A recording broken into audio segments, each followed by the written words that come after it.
Future perfect का before वाला part समझाया था, उसका नेगेटिव। आज बताएंगे फ्यूचर परफेक्ट का आफ्टर वाला पार्ट।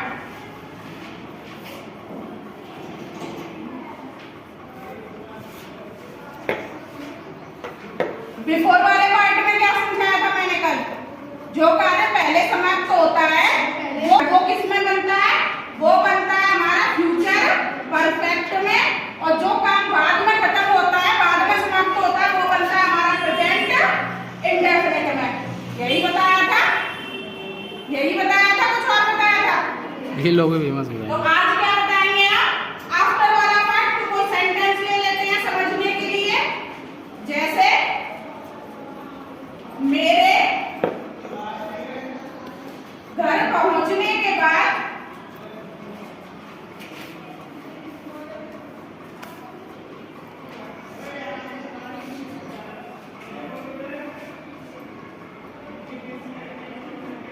सुरेश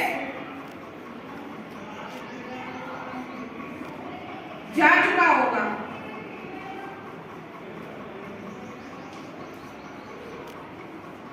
तो बाद वाले सेंटेंस में जो कार्य बाद में समाप्त हुआ उसे पहले बनाएंगे, बनेगा उसी प्रोसेस से। बाद वाला किसमें बनेगा? प्रेजेंट इंडेफिनिट में। पहले वाला बनता है परफेक्ट में, फ्यूचर परफेक्ट में, और ये वाला किसमें बनेगा? फ्यूचर परफेक्ट में। ठीक है, तो इस वाले पार्ट को हम पहले बनाएंगे। कौन से वाले को? सुरेश जा चुका होगा। ठीक है, तो सबसे पहले क्या रखेंगे? वही प्रोसेस है, सब्जेक्ट प्लस ऑब्जेक्ट। वर्ब नहीं होती है तो वर्ब की, और इसकी क्या बनेगी? सब्जेक्ट प्लस वर्ब की फर्स्ट फॉर्म में एस सब्जेक्ट के अकॉर्डिंग। अगर सिंगुलर है तो एस लगाएंगे, प्लूरल है तो नहीं लगाएंगे। प्लस ऑब्जेक्ट अदर वर्ड, और इसका क्या बनेगा? हेल्पिंग वर्ब क्या थी इसकी? आई और बी के साथ शैल है और अदर के साथ विल है। ठीक है, तो इसको हम बनाएंगे सुरेश जा चुका होगा। तो क्या बनाएंगे इसको? हैव टू आएगा, प्रेजेंट इंडेफिनिट। सुरेश गोज है आफ्टर। अब इसको क्या बनाएंगे? मेरे घर पहुंचने।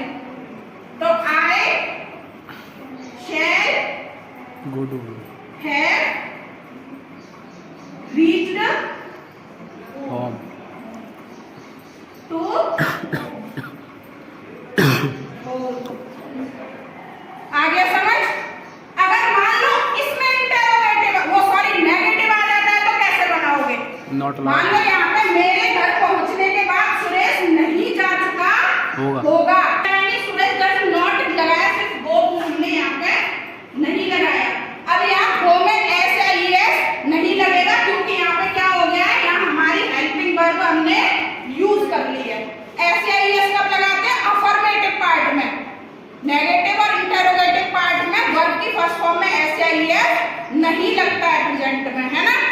तो यहाँ क्या आ जाएगा? Suresh does not go after I shall have reached to home. ये एक बेसिक सी मिस्टेक थी जहाँ हम वर्ब लगाना भूल गए थे।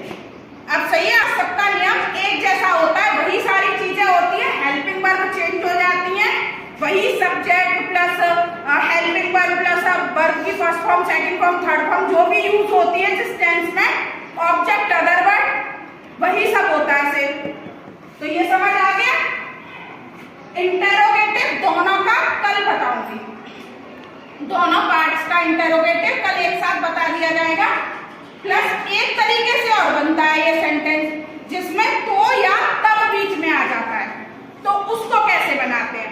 तो ये वाला पार्ट कल खत्म करा देंगे। ठीक है, इंटरोगेटिव प्लस तो या तब वाला पार्ट आ गया समझ?